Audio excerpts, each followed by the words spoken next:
It's more on personal motive, but this being handled by our Region 4A, Your Honor. I'm now handling 1,200. Pag sinabi mong personal motive, ano yung specific motive bakit pinatay o bakit pumatay yung pulis noong sinasabi mong crime watch? Love triangle, personal grudge, dapat ma-establish yung motive kung meron kayo initial investigation na kinonduct. Kasi, balik ako sa theory na i-establish ko, no? Kasi kung drug-related operation at police officers in mask disguised as riding in tandem, iba yung conclusion ko doon.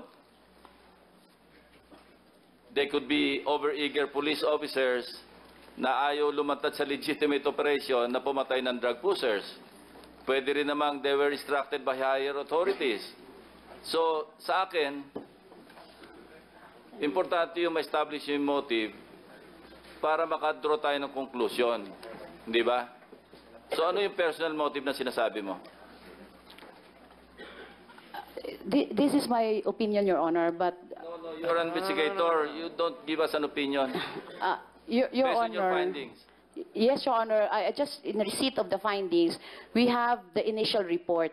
They have not yet given to us here at the National IAS the result of their investigation, the investigation report. We just in receipt of the initial report, Your Honor, with respect to what actually transpired at the Mindoro incident, Your Honor.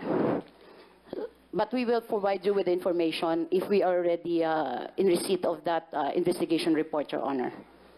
Conclusive ba yan na hindi drug-related yung operation, yung shooting incident na yun? We don't have yet the initial profile with respect to the victim, Your Honor, is that he's a chairman of a crime watch. Well, maski chairman ng crime watch, kung involved sa drugs, may conclusion na ba kayo na talagang absolutely wala siyang kinalaman sa drugs? No, Your Honor, it is just an initial information, Your Honor. For the benefit of everyone, refer to this report. Gloria Oriental Mindoro. Riding in tandem killers who gunned down 51-year-old Citizens Crime Watch. You're not telling us that we don't know that this guy is a crime watch person. Regional Chairperson Zenaida Luz. Babae pa ito, ha? Yes, Your Honor. Last Sunday night in this town turned out to be 2 junior police officials. Police officials. One of them, a bemedaled municipal police chief, the top police official in this province, revealed yesterday. Now, natutuwa ako na mismo yung provincial director, hinuli niya yan, sinabi niya, ito, bemedaled pa ito, walang exempted. Walang exempted. Ang hinahabol ko lang dito, gaano katagal ninyo bago nyo ma-file yung kasong yan. Kung nahuli nyo na yan at sila ang bumaril, inaamin nila, ano ang susunod na yugto nitong saga na ito? Senior Inspector Magdaleno Pimentel Jr. of the Press Maneuver based in San Teodoro, and Inspector Markson S. Almerañez, Chief of Police of Socorro Town. Police Chief pa, nakamotorsiklo, pinatay. Alam mo, bago ako umalis kanina, pinapakinggan ko si Vice President Cabayan. Ang sabi niya, ang pinagsususpetsa ng tao ng mga riding in tandem, hindi makakagalaw ay mga pulis. Eto, nasa batisan ni Senator Lacson, yung kasong ito, pulis mismo ang bumabaril, naka-motorsiklo pa sila. Ano ang estado ng kasong yan? It is for PCI, Your Honor, pre-charge investigation. Kailan nangyari ito? October 11 to Sunday 2016. Sunday, Your Honor. Yes, Your Honor. 9 to 11, right? Yes, Your So, you have to expect that we're going to ask you these questions, hindi para ibilad kayo o hiyain kayo, puro para malaman namin kung ano ang gagawin nyo sa mga ganitong pangyayari. Wala pa tayo dun sa DUI, ha? Yes, Your Honor. Your Honor, the incident actually transpired in October 9. But Correct. it came to the news about maybe October 11. Your Honor. No, hindi ko ito sinisingil doon. Just want you to answer forthrightly. Yes, Your Honor. Nangyayari yan. Even in America, may mga pulis. Namamaril rin eh. Talagang nangyayari yan. Pero ayaw natin mangyari yan.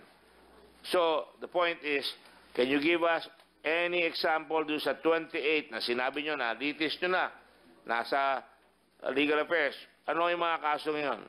Meron ba nagbarilan doon na napahin nyo na hindi naman nakahawak ng baril yung tao, binaril ng pulis? Meron ba ganon? Your Honor, all of this involves shooting incident, Your Honor, but Just answer me, yes or no.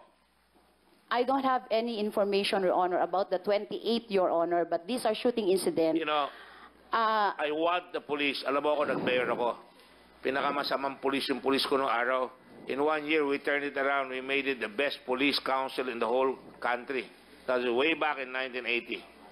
Yes, Your Honor. All right? And it kept on winning and winning every year afterwards. At wala na nang mamatay sa Olongo po nung panahon na yun. Birang-bira.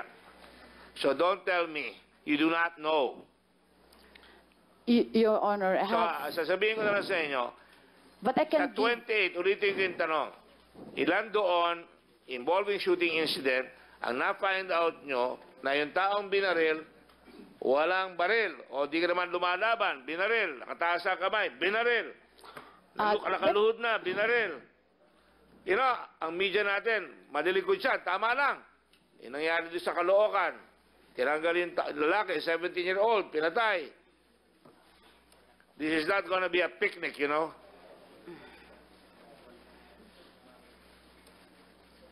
Your Honor, with respect to the 28 cases now for summary hearing, these are being done by the regional offices. Inasmuch as I would like to inquire on how the incident transpired, whether or not they drove guns or there was indeed a shooting incident. What is we your have- procedure in IAS? Because you're saying me, na malayo sila, hindi namin ginagawa yan eh. We What is monitor, Your Honor. In fact, we How have do you the initial monitor? report. We have the initial report that there is a case. These particular cases are for summary When do you hearing, get Your that Honor. report? Pardon, Your Honor. When do you get that report? Tomorrow, Your Honor, I can submit it to your office, Your Honor, because this report are all available, Your Honor. Just give me the chance, Your Honor, to scan on the peruse on our documents, All Your right. Honor, because I everything is available. I don't think I'm at going to the get internet. anywhere with you right now, and you're not making a good account of yourself, because when you come here, you better be ready. I'm not against the police here. I'm not the pro-police.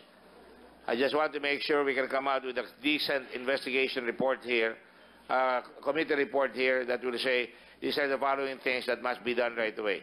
Kung nagbarilan, nakita ninyo, wala sa lugar yung pagkabaril. How long does it take you? Dapat within 3 days, alam nyo na hindi sinunod yung rules of engagement. Pwede ba yan? Yes, Your Honor. O, pala eh. Ba't wala ka pa sabing ganon?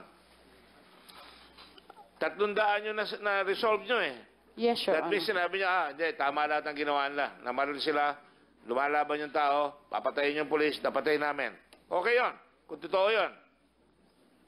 Pero kung ang tao, yung 28 na sinasabi nyo, at inuna mo si Kulata na hindi naman involve yung barilan ng pulis sa yung tao, ang tinatanong ko, internal affairs come in, may pulis, bumaril siya, nahuli niya na, nakasakay na, katulad nun sa HPG, nakasakay doon sa kotse, walang baril yung tao, pati nung tao, napatay. Siyempre, magtatalong tao. Eh, ganyan lahat sa mga pulis, namamaril sila.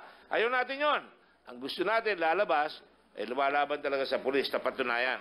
Now, meron ba kayong gano'n na 28 doon sa pulis na yon, na gano'n sa nangyari doon sa HPG? Meron ka bang alam? Wala. Sa Metro Manila, nandito ka sa Metro Manila, may kaso ka bang nasabat na yung pulis ng Metro Manila ay hindi sinunod yung rules of engagement? Yes, Your Honor. Oh, sabihin mo sa amin, kung ano? Sa 28 na yan, meron? I will ask General Alcayalde, who is the National... Albayalde? Albayalde. Sorry, I'm not very good in names. But, can you show me, you know, my staff prepared, we've been following, hindi pa ako senador, pinapalo ko na yung riding in tandem. So when these things happened, nagbilang ako July, this is far from accurate because ang figures nyo, in fact, are larger than my figures.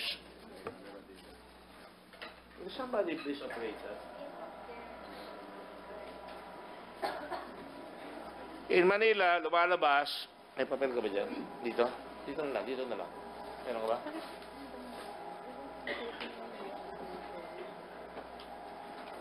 I'm not talking about riding in tandem. Huwag muna yung riding in tandem. Yung muna ang mga from July to the present. Ito yung folder 5.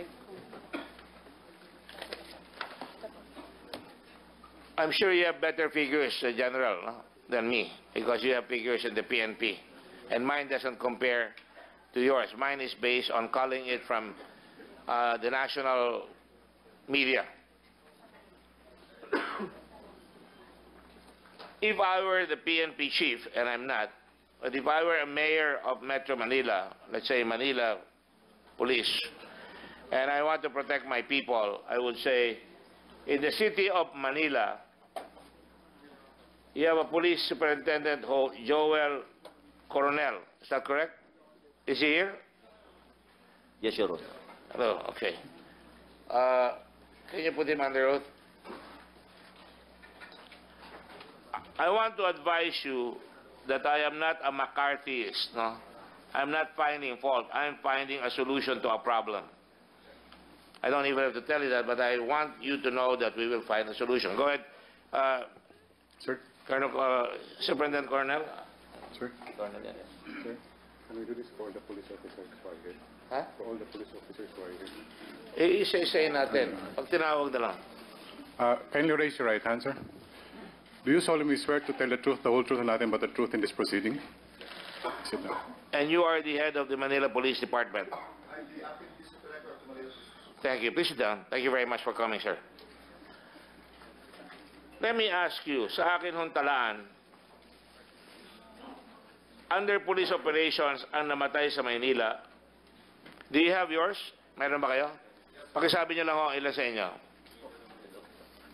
For the city of Manila, sir, starts July 1 to October 5, a total of 200 suspects were neutralized by the Manila Police District in police operations, sir. Masakit pakinggan yung neutralize. I would say, baka sabihin military kayo.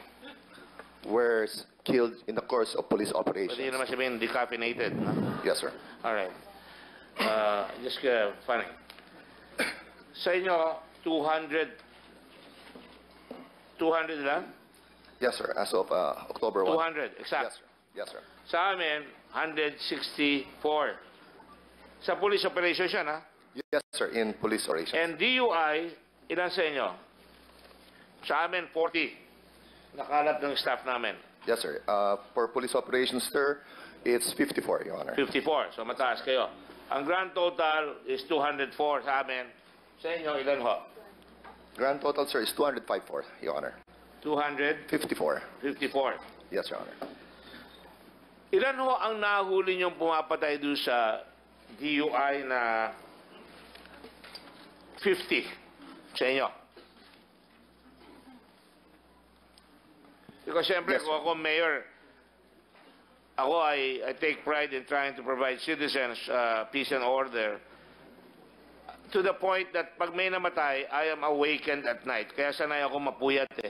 Yes, Your Honor. Pag may nakawan, tinatawagan ako. Even in the Red Cross, pagka may nangailangan ng dugo, may lumindol, tinatawagan ako ng operation center namin. Para alam nila, nababantayan namin para hindi mamamaga yung problema. Ano po? Yes, Your Honor. I'm sure, I presume you will not be colonel kung hindi kayo magaling, no? So, hindi ba kayo nababagabag na ang namatay sa inyo ay about 200 sa police operations? Doon ba sa police operations nyo, lahat yun na-justify nyo? May iniimbestiga ba ang... Automatic i-imbestiga niya pag may namatay, di ba? Yes, sir. Our internal affairs service is investigating yun. those Tatanong kita ngayon. Meron ka ba na-imbestiga doon? Miss Constantinople. Constantinople, Your Honor. Our DIAS, Your Honor, District Internal Affairs Service, is doing the investigation with respect to the MPD, Your Honor. Mhm.